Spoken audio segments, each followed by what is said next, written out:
Okay, murakaza neza rero kuri YouTube channel ya Nyero Official nkuko bizina mu ngwanyu iradukunda jiva.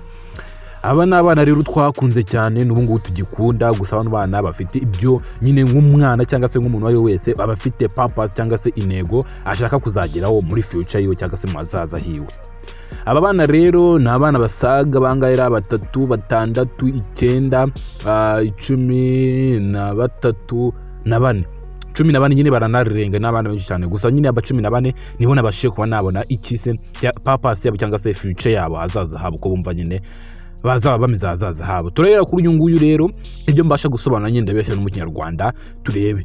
Gusa nimba nyine izi mesha cyangwa se nyine nimba utarabibona wanyurikira kuri YouTube channel yabo cyangwa se kuri Facebook, Instagram ukareba izi dreams zabo cyangwa se inzozi zabo zo bifuza kuzaba ahakera nyine. Turahera kuri uyu nguyu bita Irumva Regis. Yavuze ati, meet Irumva Regis. I dream of becoming a police officer and protecting people. Birumvikana cyane nyine we aba yumva nyine yaza mu polisi akajya arinda iki abaturage.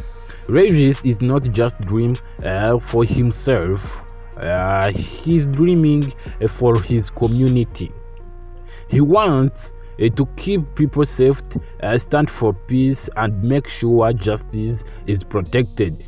But without support, his dream may remain just a dream.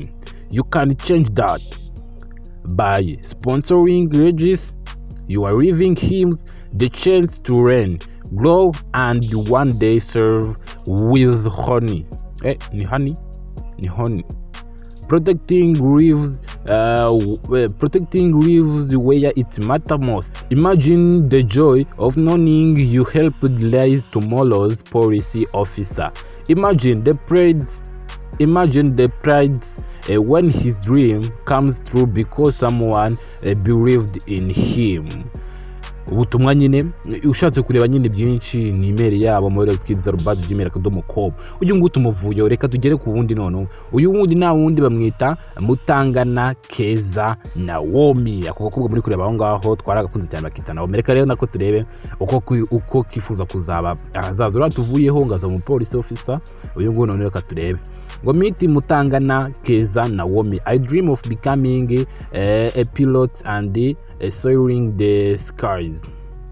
Uyu wenyine inzozi no kuba iki umupiloti akajya yitwara indege mu kirere ubwo ngubwo. Naomi is not just dream for himself, he's dreaming for everyone who looks up and imagine flying. She wants to navigate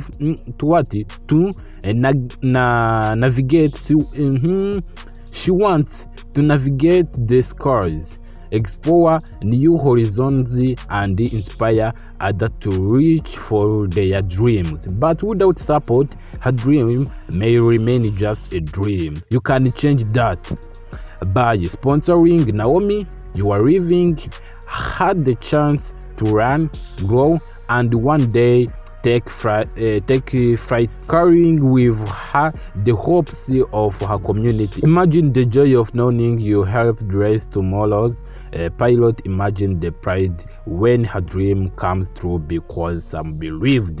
Nabwo mushaka kubirangiza nyine mwagenda kuri website ya Moriox Kids. Turakomeza kuri uyu ngure bamwita Munezero Mugisha Providence.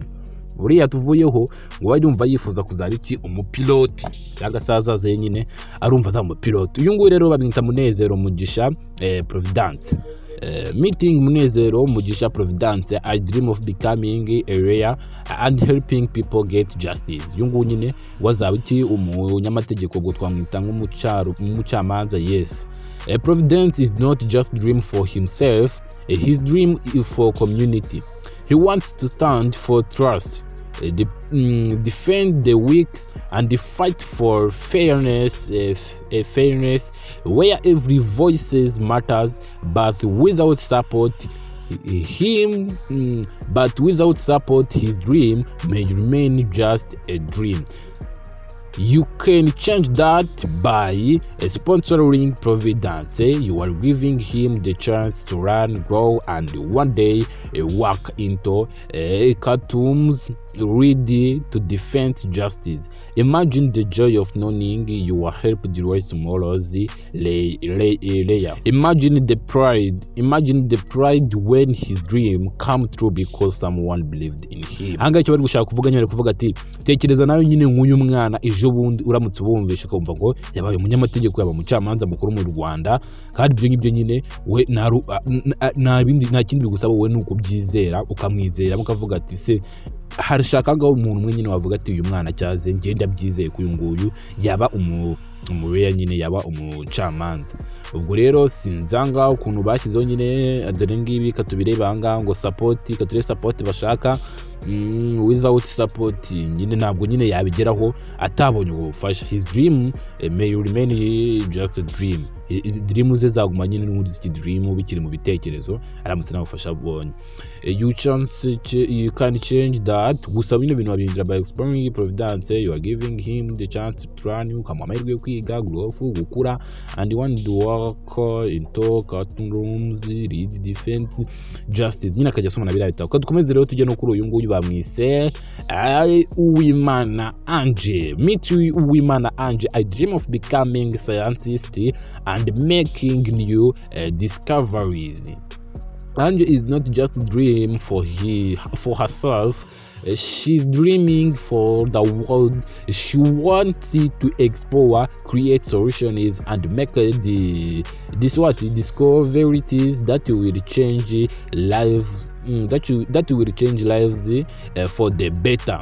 But without support, her dream may remain just a dream. You can change that by sponsoring Ange. You are giving her the chance to run, grow, and one day step into a lab where every discovery matters. Imagine the joy of knowing you helped rise tomorrow's scientist. Imagine the pride when her dreams come true because someone believed in her. Twakomeje twageze ko bita Kwizera Ganza Joshua. Miti Kwizera Ganza Joshua wahuye uratuvuyo yari umuscientifique nyine azibera umuscientist. Twageze kuri nono Joshua. Miti Kwizera Ganza Joshua. I dream of becoming a leader and guiding others. Joshua is not just dream for himself. He's dreaming for his community. He wants to read wisdom guides other towards a brighter future and be a voice of hope where it most needed. But without support, his dream may remain just a dream. You can change that by sponsoring Joshua. You are giving him the chance to run, grow, and one day stand as a leader who makes a difference. Imagine the joy of knowing. Imagine the joy of knowing you helped rise tomorrow's reader. Imagine the praise when his dream comes true because someone believed in him. Who believed in him? Ninde waba wizereye cyangwa se ninde? Ndakeka bino bintu muri kubyumva n'ibintu byumvikana cyane, ntabwo ari ibintu bigoye. Abantu bari kuvuga ati wora muntu kuvuga ati kuzaba icyambu kinyarwanda oya, ni ibintu byumvikana. Hari ari kuvuga ati ngarumva ashaka kuzaba iki umuganga. Nako ajyaga umuganga yo bikuye we. Umuyobozi rida n'umuyobozi nyine akajya guiding others nyine. Joshua is the dream. Ntabwo ari inzozi ziwe wenyine, n'abandi bantu benshi bagiye bazihuza nyine. Once leads wisdom, ashaka we kuzayura mu mahoro nyine.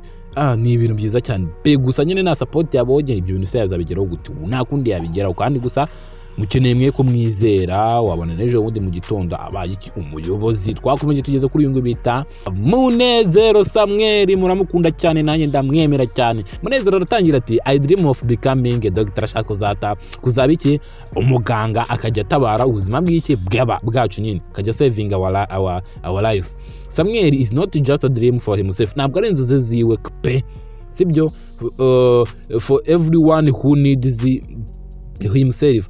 He dreams for everyone who hearing. Inzozi nyine ziri ku muntu nyine umwumva, hearing yo kumva he wants to treat sick, ashaka kuzajya nyine avura abarwayi baraba barembye, akanaha bring hope, akanaha icyizere ku miryango nyine ukuntu umwana wabarwaye abaganga ari umugabo uzi gutanga ikiza akavuga ati uyu mwana waraza gucya bitewe n'ibingibi, akaba byiza and be right in moment of pain, nyine akajya baba hafi pain n'umutima baba yakabasha kubumvisha neza nyine.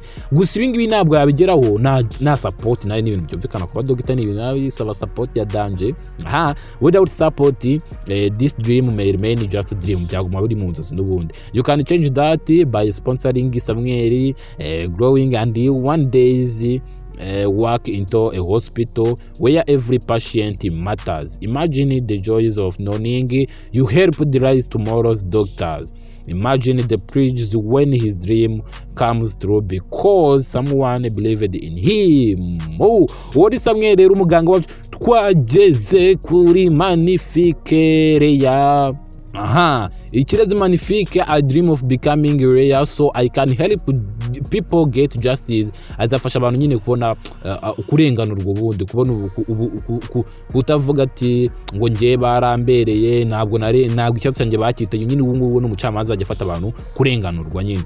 Ikirezi is not just dream for herself, he's dreaming for her community. Izi nzozi zo kuba Ikirezi rero cyangwa se Magnifique, izi ntabwo ari inzozi ziwe wenyine nk'umukobwa nyine, n'abandi bakobwa bafite izi nzozi zo kuzaba baki abacamanza. She wants to stand for truth, defend the weak and make the world fair. Ashaka kuzajya nyine astandinga nyine akaguma ari umwizerwa ubundi defending the weak, afasha babandi badafite support komeye cyane. Abacamanza murabizi ko ari afata ruswa uyu nguwe wapi no corruption and make the world fair, nyine isi akayimakinga fresh, nyine isi kabikeye cyane. But without support na ufasha abonye nyine ibi ntiyabigeraho. Her dream may remain just dream, nzozi byazaguma mu nzozi. You can change that by inspiring Ikirezi cyangwa se Magnifique. You are giving her the chance to run growth and one day fight for justice in a courtrooms where every voice matters. Imagine joys of knowing you are helped raise tomorrow's layer. Imagine the praise when her dream comes true because someone believed in her. Ndakunda cyane rero yariwe mwana wanyu manu amungwanya dukunda Jiva, nimba izi video cyangwa se izi dreams z'abantu banazikunesheje byandika muri comment, kandi bakunda cyane uko nyine ugende unanyigishe kano kancaze nakababwiye bakita ngo ni breed, umbwire n'ukuntu bagasoma nimba ari breed koko, mumbwire icyo kasobanura. Ndabakunda cyane rero namungwanya dukunda Jiva. Ciao ciao, ukugenda ko subscribe.